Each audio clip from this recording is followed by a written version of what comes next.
Olá! No programa de hoje, uma decisão inédita que envolve a relação entre fornecedores e clientes. Para o Superior Tribunal de Justiça, a obrigação de consertar um produto se estende até o fim da vida útil desse bem.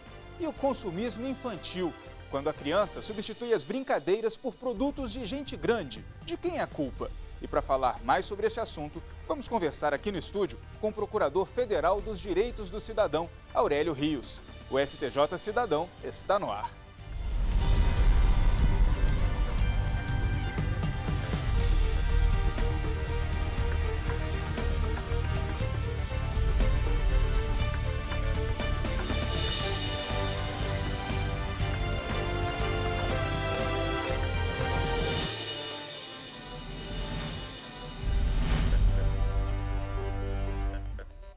Uma loja teve que ressarcir um consumidor pelo tempo em que um trator ficou parado para o conserto. O defeito apareceu 3 anos depois da venda. Com a decisão do STJ, passa a valer a relação da garantia com a durabilidade. Confira na reportagem de Ana Carla Mourão. Programados para estragar? Claro, claro que é para isso. Senão, se durar a vida inteira, como é que faz? A fábrica, ó, falência. Você namora vitrine, já sabendo que o desejo tem fim. Acho que no máximo, acho que até 1 ano eu acho que ele dura. É pouco. É pouco pelo valor que a gente paga, é pouco. Se a vida é curta assim para um calçado, imagine algo bem mais caro. O olhar consumista é laçado pelo designer, pelo brilho, captado pela potência do motor. Eles não podem ser descartáveis, né? O carro está ótimo, mas quando ele saiu da concessionária junto com um cheirinho de novo, veio o brinde desagradável. Então eu estava muito na expectativa de pegar o carro, muito contente com a minha compra nova. Foi quando eu recebi o carro e ele veio com uma rachadura no para-brisa. E aí, para completar ainda no dia da entrega do carro, eles não me entregaram minha chave reserva, porque provavelmente eles deviam ter perdido, alguma coisa assim. Foi uma luta receber o veículo, desta vez, realmente zerado. Mas não importa quantos reais você vai gastar. O advogado explica que para tudo, qualquer produto mesmo, existe a garantia estipulada por lei, que varia de 30 a 90 dias, seja para um defeito que está lá meio escondidinho ou não. No caso, vício aparente, um exemplo, aqui é a loja de calçados, o que seria um vício aparente num sapato feminino? O vício aparente seria, por exemplo, você já pegar um sapato de fivela, que a fivela não fecha e já estava descolada no dia que você pegou. Então você já deveria saber que já tinha esse vício e comprou às vezes com abatimento. E o oculto? O oculto é aquele em que eu pego o sapato em perfeitas condições, uso ele no tempo razoável e de um modo comum, eu não vou usar o sapato para outra finalidade que não seja o caminhar razoável, tá? Sem excesso. E ele de repente descola a sola ou descola o salto, como você mostrou ali. Esse descolamento muito recente, com 1 mês de uso, ele é um vício oculto, é um defeito na colagem, na costura do sapato. Ninguém vê isso a olho nu, olhando para a vitrine, nem pegando no sapato. É um vício que a gente chama oculto, fora do alcance da compreensão do consumidor. Era um problema como esse, oculto, que serviu de base para uma decisão da 4ª turma do STJ. O homem comprou um trator que, depois de um tempo, parou de funcionar.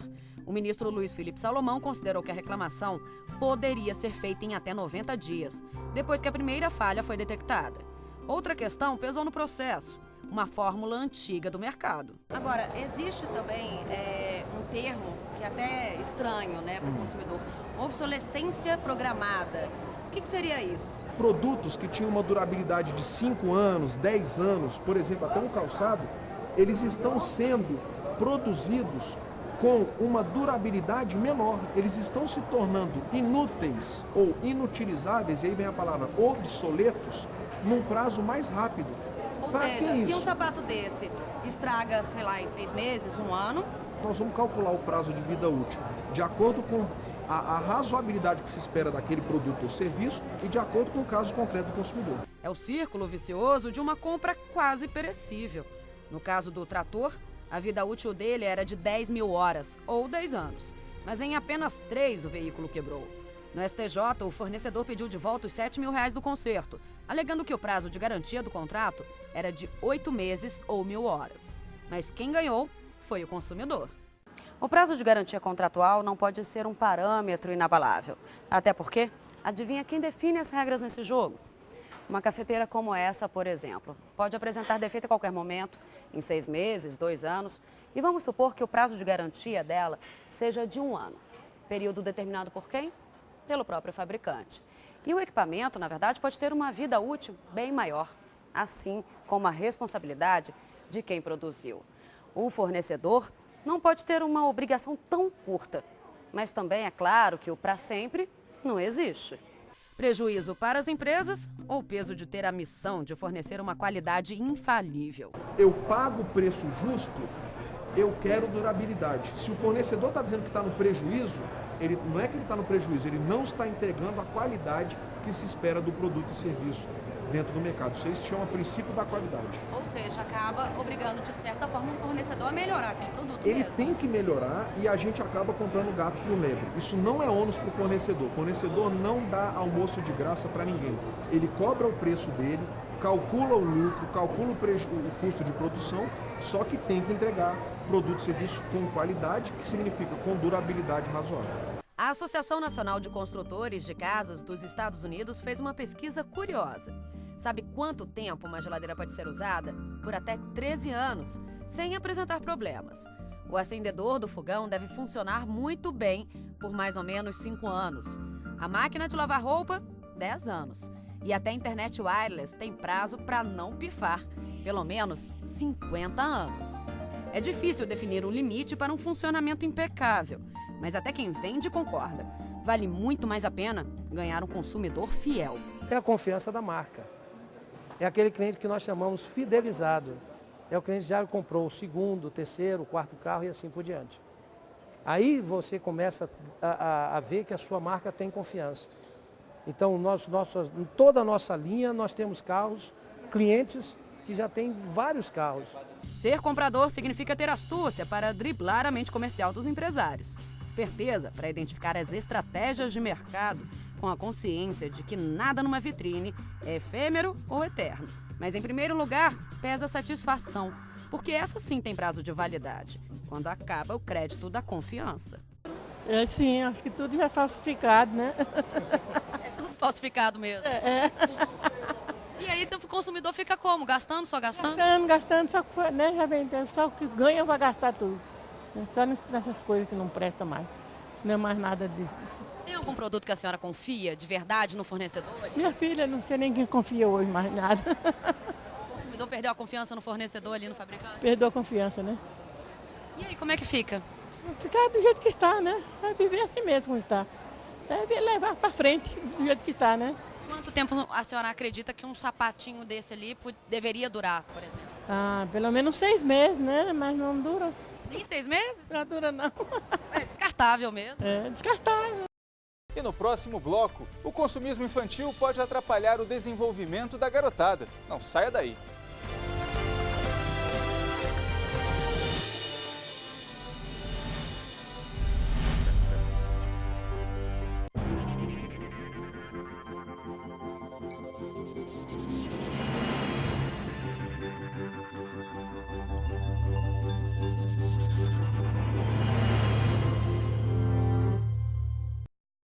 A cerimônia foi conduzida pela ministra Eliana Calmon, diretora-geral da instituição. E para iniciar a solenidade, uma homenagem para lá de justa ao idealizador da escola, que agora leva o nome dele, ministro Sálvio de Figueiredo. Foi o ministro Sálvio, protagonista de um feito inédito.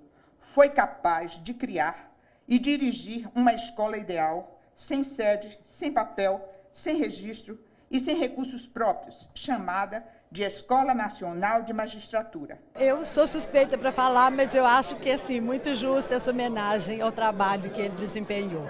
A partir de agora, o Conselho Superior da Infam é formado pela vice-diretora da instituição, ministra Nancy Andrighi, pelo diretor do Centro de Estudos Judiciários do Conselho da Justiça Federal, ministro Arnaldo Esteves Lima, e pelos ministros do STJ, Castro Meira e Humberto Martins. O Conselho é o órgão responsável pela formulação das diretrizes básicas do ensino, pelo planejamento do trabalho anual e pela supervisão permanente das atividades acadêmicas.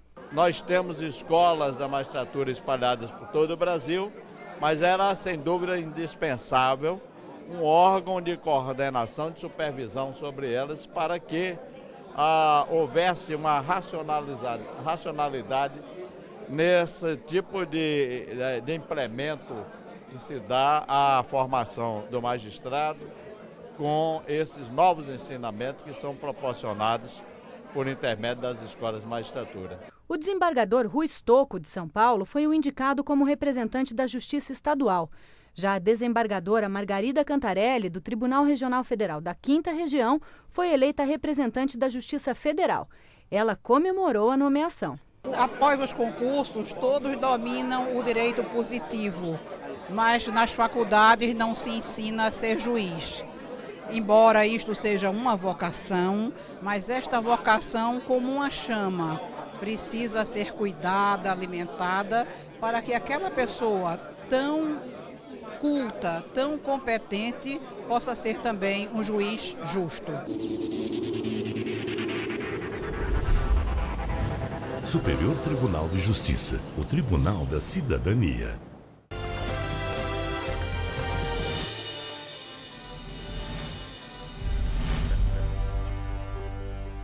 Crianças que trocam as brincadeiras pelas compras. Pais que perdem o controle. Como equilibrar essa relação?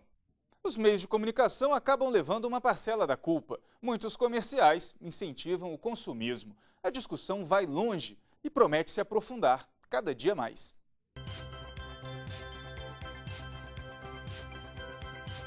Salto alto, batom, maquiagem, celular de última geração, o videogame mais recente, consumismo incontrolável. Cada vez mais as crianças se dedicam a atividades do mundo adulto e esquecem da verdadeira função delas, brincar e ser crianças. Jogar bola, brincar de pique-esconde, subir em árvores, estar em contato com outras crianças.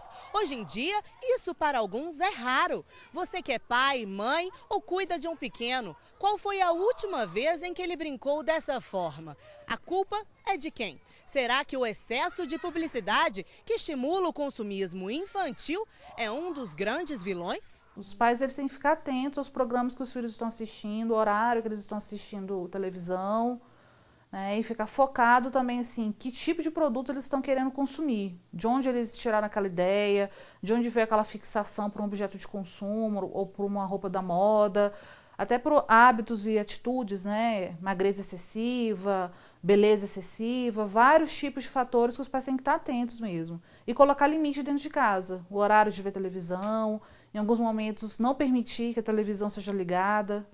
Que o assunto sempre provocou polêmica não é novidade, mas agora as discussões se aprofundaram e devem ser mais fundamentadas com a reforma do Código de Defesa do Consumidor. Para o ministro do STJ, Herman Benjamin, que preside a comissão que discute essas mudanças, o Brasil precisa enfrentar o tema da publicidade infantil e ter uma posição clara a respeito do assunto. Ele defende que a questão seja tratada em um projeto de lei específico e é para se enquadrar aos tempos atuais que o CDC está sendo atualizado, já que é uma lei antiga que existe há mais de 20 anos.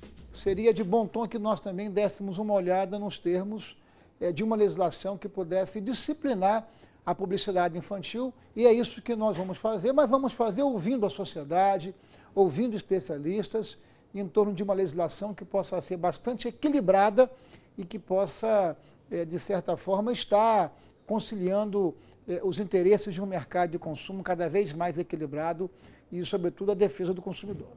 A mãe da pequena Maria Luísa, de 4 anos, concorda com a necessidade da discussão, mas acredita que a educação para o consumo deve vir de casa. Só a postura mesmo do pai e da mãe para romper isso tudo. Porque, às vezes, a criança ela vê propaganda, entendeu? Ela vê um filme novo, ela vê uma roupa nova, ela vê um tênis de marca interessante, mas dentro de tudo isso, o pai pode mostrar para ela, não, você ainda tem o seu tênis da escola, você ainda tem isso para você usar, você ainda tem esses outros brinquedos para usar, no Natal você vai doar, depois a gente vai ganhar novamente, né? Que é o que acontece na rotina do dia a dia. E não adianta negar, os próprios pequenos entregam os pais. Galaxtab, Galaxy e um iPod 3. Por que você tem isso tudo? Por causa que meu pai comprou, eu gostava de usar. Às vezes eu mexo muito no celular, porque eu gosto de jogar essas coisas de jogo, tipo dirigir. Aí eu quero muito dirigir, aí eu quero jogar e dirigir. Mas ainda há aquelas conscientes que dão valor ao pouco para depois colher muito. Eu tô juntando, daí no Natal eu tô juntando dinheiro da minha mesada, aí no final do ano a minha mãe se não tiver completado, a minha mãe vai completar e vai me dar o celular. Um grupo de mães chamado Infância Livre do Consumismo luta pelo mesmo propósito. Representantes do coletivo participaram do primeiro encontro que tratou do assunto na Câmara Federal. A advogada e mãe Raquel Fusari, que faz parte do grupo em Brasília, acredita que o governo precisa ter uma atitude mais comprometida com o assunto. É fundamental uma regulamentação da publicidade que é dirigida ao público infantil. Nós precisamos que o Estado, através de uma lei, de um texto de lei, regulamente o que as nossas crianças possam assistir. Então, é uma proteção da infância. O Instituto Alana, uma organização não governamental, em parceria com o Ministério do Meio Ambiente, lançou a cartilha Consumismo Infantil, na contramão da sustentabilidade. O livreto apresenta dicas para pais e educadores lidarem com crianças cada vez mais expostas aos apelos da mídia para o consumo. A secretária de articulação do Ministério, Samira Crespo, explica que a ideia de apoiar o projeto surgiu da necessidade de se manter um trabalho de conscientização infantil sobre o consumo sustentável. Um dos fatores que mais pressiona o endividamento da classe média é a necessidade, entre aspas, das crianças de consumir. Então, as crianças hoje influenciam o consumo das famílias. Então, o Ministério do Meio Ambiente, o Ministério da Saúde, o Ministério da Educação e tantas outras, Secretaria Nacional de Proteção da Criança e do Adolescente, não podem ficar de fora dessa questão do consumo e do consumo infantil, principalmente. E a ideia é levar para pais, professores, cuidadores, porque nós não podemos esquecer das crianças que estão em creches, em instituições, né, para que elas possam mediar a relação da criança com o consumo. A cartilha faz parte do projeto Criança e Consumo, desenvolvido desde 2006 pelo Instituto Alana. Ao todo, serão distribuídos 95 mil exemplares da cartilha nos PROCONs e nas escolas pelo Ministério da Educação. É preciso mudar a cabeça dos pais, mas os pais sozinhos não vão conseguir fazer essa transformação, né? Essa é uma responsabilidade compartilhada entre os pais, os educadores, as empresas que anunciam e que produzem coisas para as crianças e também do Estado que precisa construir políticas públicas.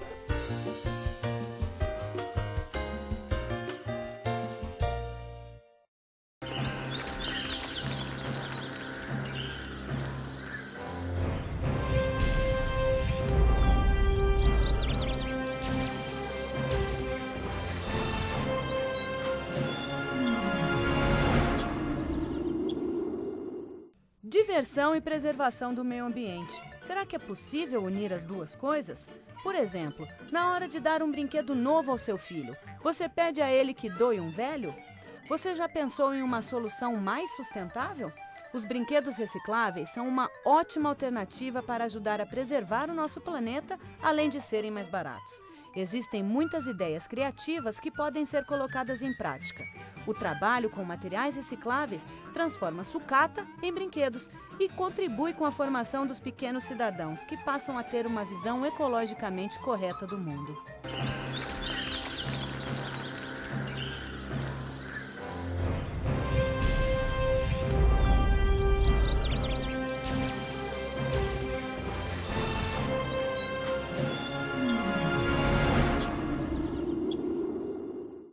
E no próximo bloco, uma entrevista com o Procurador Federal dos Direitos do Cidadão, Aurélio Rios. Ele vai falar mais sobre a publicidade dirigida às crianças. Não perca, a gente volta em 1 minuto.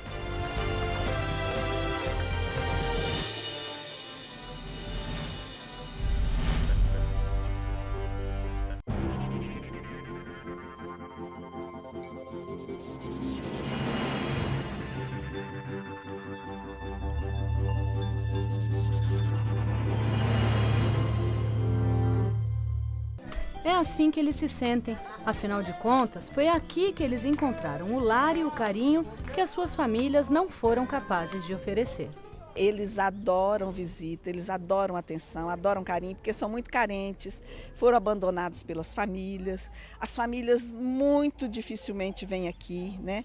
A gente tem uma dificuldade imensa em fazer com que as famílias dê assistência, dê atenção, vem trazer afeto, carinho, né? Então a gente tem muita dificuldade com isso. Então eles, parece que visita compensa um pouco isso, né? Essa carência afetiva. Vocês perceberam o tanto que eles são carentes, o tanto que eles gostam de um abraço, de atenção, né? Conversar. As histórias de vida são muitas. Tem professor, taxista, contador, operador de metrô. Aqui dentro é que elas se misturam.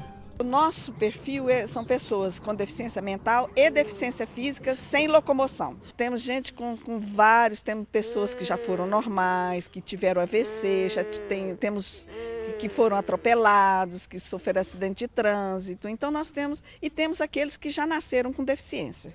Temos alguns com problema psiquiátrico, associado à deficiência mental, né? A Casa dos Excepcionais, na Ceilândia, abriga 64 pessoas. São 45 mulheres e 19 homens. E foi assim, cantando, que eles receberam os servidores do tribunal.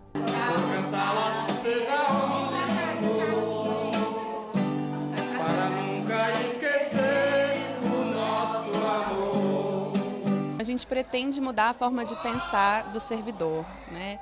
O que a gente quer é trazer as pessoas para esses lugares, para conhecer a realidade da instituição. Superior Tribunal de Justiça, o Tribunal da Cidadania.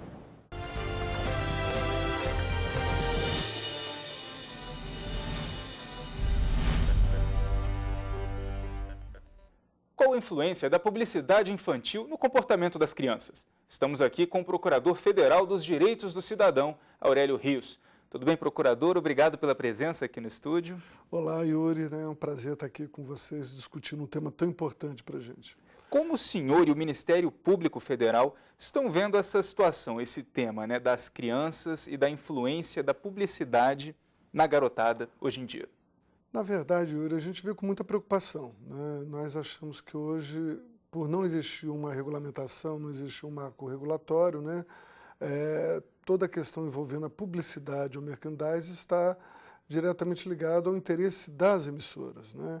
E nós temos identificado no varejo alguns abusos que nós achamos que são práticas inaceitáveis por parte da própria indústria. E isso precisa ser resolvido. Então, uma das formas que eu acho mais interessante é nós pensarmos no marco regulatório que pudesse servir para duas coisas, né? Primeiro, estimular boas práticas em relação a programas infantis e, segundo, coibir os abusos na publicidade infantil, né? Que é uma preocupação mundial, não só em relação a que tipo de produtos a criança vai consumir, mas principalmente para criar um clima de tranquilidade nas famílias, porque há muitos pais, muitas mães preocupados, né, com o tipo de exposição, né, ou de merchandising que essas crianças têm se submetido quando estão diante da tela da televisão. Agora, para definir isso é necessário um projeto de lei para a gente ter esse marco regulatório. Como é que está essa situação, essa discussão no Congresso Nacional? Pois é, nós temos um projeto de lei desde 2001, né, que rigorosamente está parado na Câmara dos Deputados. É um projeto que tem apoio de várias instituições, de várias organizações não governamentais, que visa a coibir o merchandising e a limitar de forma intensa qualquer tipo de publicidade infantil, né? Evidentemente, esse projeto não conta com o apoio da Associação Brasileira de Empresas, né, e emissoras de rádio e televisão, a ABERT, então isso tem, né, em razão desse impasse, o projeto está parado, né? Mas nós achamos que era necessário que houvesse, né, um esforço da sociedade para que a gente caminhasse em favor de uma solução equilibrada que pudesse, né, dar as melhores respostas, mas com uma visão muito clara de que é necessário restringir ao máximo a publicidade infantil e acabar com o merchandising infantil dentro da televisão brasileira. Agora, essa discussão já vem de longo tempo, então. Como é que está a situação dentro do Ministério Público? Está sendo feita alguma audiência pública? Essa discussão está caminhando junto com a sociedade, pelo menos? É uma ótima pergunta, Yuri. Na verdade, nós fizemos em agosto, a Procuradoria Federal dos Direitos dos Cidadãos, uma audiência pública, em que estava o Instituto Alana, estava o Instituto Brasileiro de Defesa do Consumidor, que é uma ONG que tem prestado grandes serviços aos consumidores do país, e estava também o Conselho Federal de Psicologia, estava o CONAR, estava o representante da ABERT, da indústria de publicidade. Então, foi um encontro muito proveitoso, em que se discutiu com muita profundidade e essas divergências colocaram à tona. E um dos pontos mais importantes dessa audiência pública é que nos foi praticamente outorgado pelos participantes, ao Ministério Público, sobretudo à Procuradoria Federal de Direitos dos Cidadãos, esse papel de intermediar uma conversa em busca de alguma solução consensual em torno desse tema importantíssimo. Que tipo de meio termo poderia ser negociado nessa questão? Bom, o projeto está dividido entre duas opiniões muito fortes. Uma de que não aceita nenhum tipo de publicidade infantil e nenhum tipo de merchandising. E uma outra que não aceita essa proibição. E aí que preferiria que esse assunto fosse tratado na autorregulamentação, que o próprio CONAR, né, pudesse dar a melhor solução para isso, né? Eu não nego que a autorregulamentação tem vantagens incríveis e é muito importante que o CONAR seja sensibilizado para isso. Mas eu também não posso afastar que esse é um tema de relevante interesse público que cabe ao Congresso Nacional cuidar e seria muito importante que tivéssemos um marco regulatório para saber com mais clareza o que pode e o que não pode ser feito em matéria de publicidade infantil. Essa situação atual é que não pode continuar desse jeito? Eu acho que não. Por quê? Porque os pais ficam inseguros, não é? Os meios de comunicação também, porque a qualquer hora o Ministério Público, atendendo a uma representação desses institutos ou das organizações não governamentais, pode pedir o cancelamento do programa, não é? E principalmente as crianças ficam expostas a um número muito grande de publicidades abusivas que pode ter um efeito ruim no desenvolvimento da sua personalidade. E mais do que isso, Yuri, ainda criar um problema para o futuro. Porque se nós pensamos ou pensarmos o futuro dentro de um consumo sustentável, a gente tem que entender que tipo de prática nós estamos induzindo essas crianças. Ou, em outras palavras, que tipo de produtos nós estamos oferecendo a elas ou queremos que elas consumam. Obrigado, procurador, pela presença aqui no STJ Cidadão. Eu que agradeço, Yuri. Obrigado.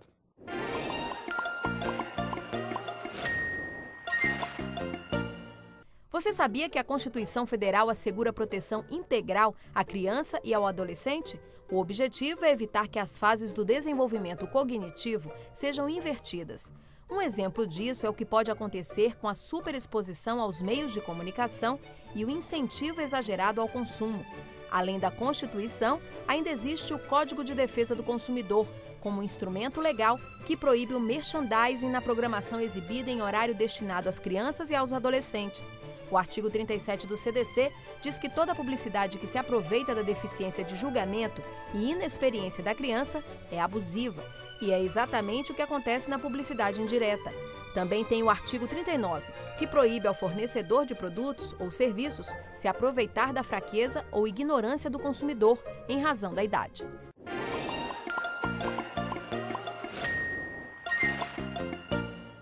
E hoje ficamos por aqui. Participe do nosso programa, mande um e-mail para a gente com sugestões ou críticas. Se quiser rever alguma reportagem, é só acessar o site. O endereço é este aqui, que aparece na tela.